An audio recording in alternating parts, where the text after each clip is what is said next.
Assalamualaikum warahmatullahi wabarakatuh. Waalaikumsalam warahmatullahi wabarakatuh, Bu. Apa kabar semuanya? Alhamdulillah, luar biasa. Semangat, Allahu Akbar. Alhamdulillah pada semangat ya. Semoga kita selalu sehat walafiat. Amin. Baiklah, sebelum kita memulai pembelajaran, alangkah lebih baiknya kita berdoa terlebih dahulu.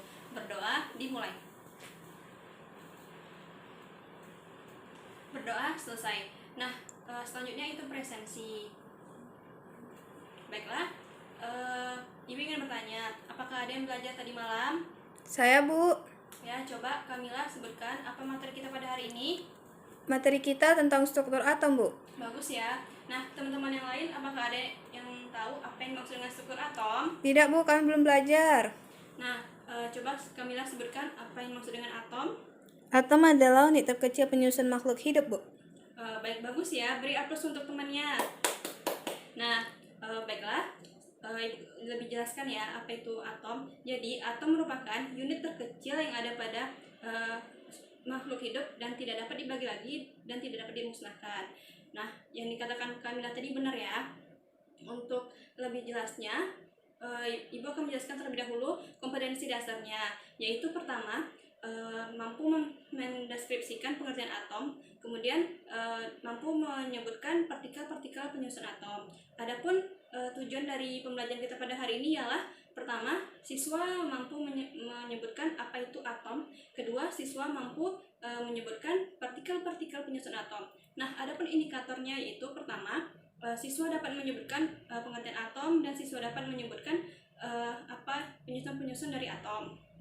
Nah, kemudian untuk lebih jelasnya, mari kita simak video pembelajaran berikut ini.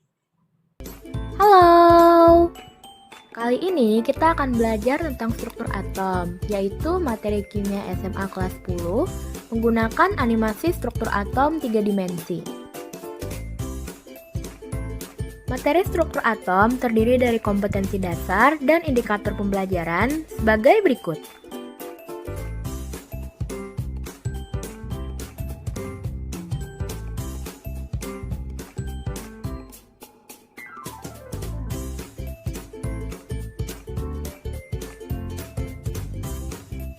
Selamat belajar!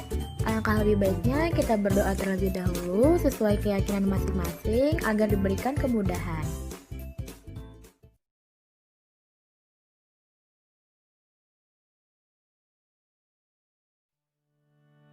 Pertama-tama kita akan membahas mengenai perkembangan teori atom. Apa sih yang dimaksud dengan atom? Penemuan atom terbagi menjadi beberapa proses dan teori. Kata atom berasal dari bahasa Yunani, atomos, yang artinya tak terbagi. Istilah atom ditemukan oleh seorang filsuf Yunani, yaitu Demokritus. Gagasan yang dinyatakan oleh Demokritus yaitu atom merupakan materi yang terbentuk dari partikel yang sudah tak dapat dibagi. Ada filsuf lain yang tidak sependapat dengan gagasan Demokritus, yaitu Aristoteles, yang berpendapat bahwa materi terbagi menjadi 4 elemen. Setelah dikemukakannya gagasan atom dari Demokritus dan Aristoteles pada abad sebelum Masehi silam, pada abad ke-17, pemikiran tentang keberadaan atom kembali muncul di Eropa. Dan pada abad ke-18, para kimiawan mulai melakukan pengukuran massa zat-zat yang terlibat dalam reaksi seperti hukum kekekalan massa. Kemudian pada tahun 1799 ditemukan hukum perbandingan tetap yang menyatakan bahwa unsur-unsur bergabung dalam perbandingan tertentu. Berdasarkan berbagai penemuan pada masa itu, John Dalton menemukan teori atom yang pertama yang kita kenal sebagai teori atom Dalton.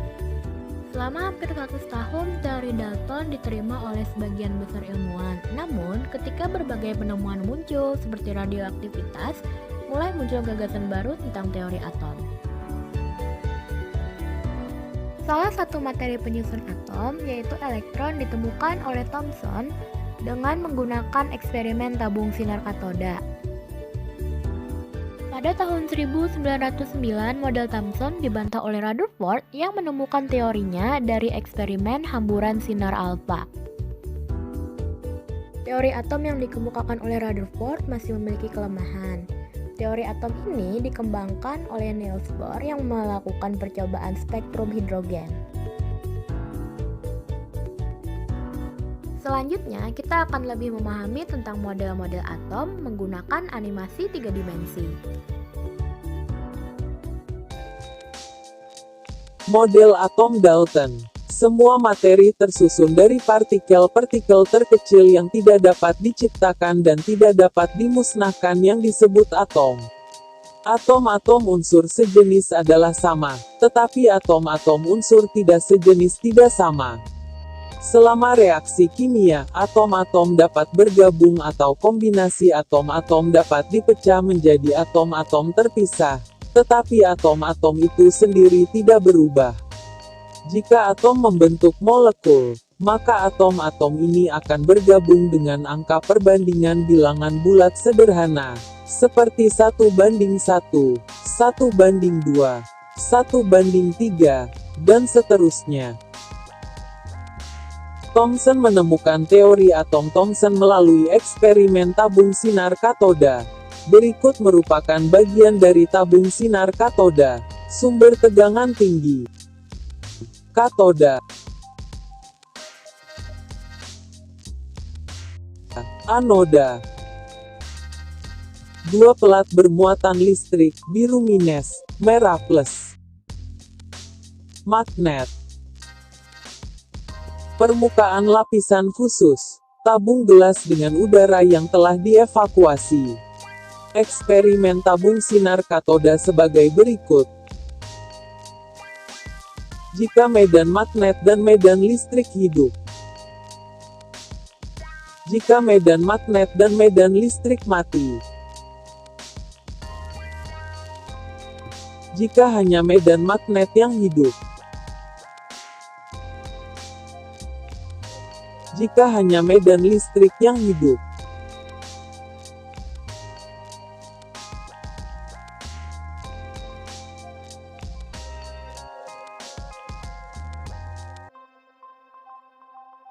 Model atom Thomson. Setelah menemukan elektron dalam atom, melalui eksperimen tabung sinar katoda, Thomson membuat model atom sebagai berikut.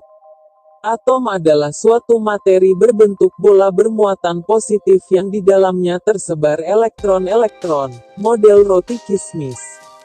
Atom bersifat netral, yaitu jumlah muatan positif dan jumlah muatan negatif sama. Baiklah, berdasarkan cuplikan video tadi, Ibu ingin bertanya kepada Anda semua, siapakah yang tahu siapa pencetus teori atom roti kismis? Saya, Bu. Ya, coba kepada Shirley. J.J. Thomson, Bu. Ya, bagus sekali ya. Jadi, yang pencetus teori atom roti kismis adalah J.J. Thomson. Nah, J.J. Thomson menganggap bahwa bulatan pada roti kismis tersebut sebagai proton, yaitu atom positif, sedangkan kismis yang tersebar itu sebagai elektron. Nah, selanjutnya untuk lebih jelasnya, mari kita simak video pembelajaran sampai habis. Rutherford menemukan teori atomnya melalui eksperimen hamburan sinar alfa. Pada eksperimen ini, digunakan kotak timbal. Sumber sinar alfa. Lempeng emas. Layar deteksi.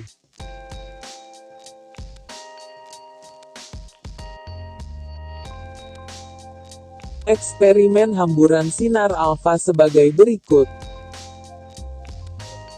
Dari percobaan penghamburan sinar alfa, sebagian besar sinar alfa menembus lempeng emas ibarat atom-atom emas merupakan bola yang beruang kosong.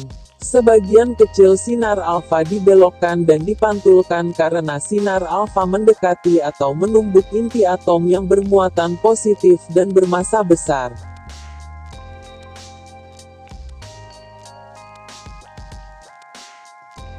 Model atom Rutherford adalah sebagai berikut.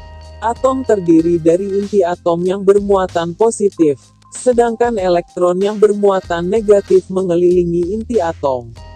Atom bersifat netral. Jari-jari inti atom dan jari-jari atom sudah dapat ditentukan. Kelemahan teori atom Rutherford adalah ketidakmampuannya menjelaskan penyebab elektron tidak jatuh ke inti atom selama elektron mengitari inti atom. Padahal menurut fisika klasik, elektron yang bergerak mengelilingi inti atom akan melepaskan energi dalam bentuk radiasi, teori Maxwell. Model atom Bohr sebagai berikut. Atom terdiri dari inti atom yang mengandung proton, bermuatan positif, sedangkan elektron, bermuatan negatif mengitari inti atom. Elektron-elektron yang mengitari inti atom berada pada tingkat energi tertentu yang bergerak secara stasioner. Tingkat energi atau lintasan elektron yang paling dekat dengan inti atom mempunyai tingkat energi terendah. Lintasan elektron yang paling jauh dari inti atom mempunyai tingkat energi tertinggi. Elektron dapat berpindah dari lintasan yang satu ke lintasan yang lain dengan menyerap atau melepaskan energi. Baiklah, setelah menonton video pembelajaran tadi, Ibu ingin bertanya, adakah yang mengetahui mengapa atom atau teori atom selalu mengalami perkembangan dan teori apakah yang dipakai hingga saat ini? Ada yang bisa jawab? Saya, Bu. Ya, silakan pada Shirley. Karena setiap teori atom itu memiliki kelemahan, Bu. Oleh karena itu disempurnakan oleh teori berikutnya. Adapun teori atom yang digunakan sekarang adalah teori modern atau mekanika kuantum. Nah, bagus sekali ya. Jadi, teori itu selalu mengalami perkembangan karena adanya kelemahan dari teori atom sebelumnya dan disempurnakan lagi oleh penemu teori atom kemudian seterusnya. Nah, yang dipakai teori saat ini yaitu teori mekanika kuantum atau teori modern. Nah, adakah yang bisa menyimpulkan pembelajaran kita pada kali ini? Saya, Bu. Ya, silahkan. Atom adalah unit terkecil penyusun suatu unsur. Adapun perkembangan teori atom dimulai dari Democritus, kemudian oleh John Dalton, dilanjutkan oleh J.J. Thomson, kemudian disempurnakan kembali oleh Rutherford, kemudian Niels Bohr, dan disempurnakan kembali oleh teori modern atau teori mekanika gelombang. Nah, bagus ya. Adakah yang bisa menyimpulkan materi kita lagi? Tidak, Bu. Baik, Ibu simpulkan kembali ya, bahwa atom merupakan unit terkecil dari suatu unsur dan tidak dapat dibagi ataupun dimusnahkan. Nah, penemu-penemunya itu yang pertama Democritus, yang kedua baru John Dalton. Tetapi orang sering salah menyebutkan bahwa penemu pertama itu John Dalton.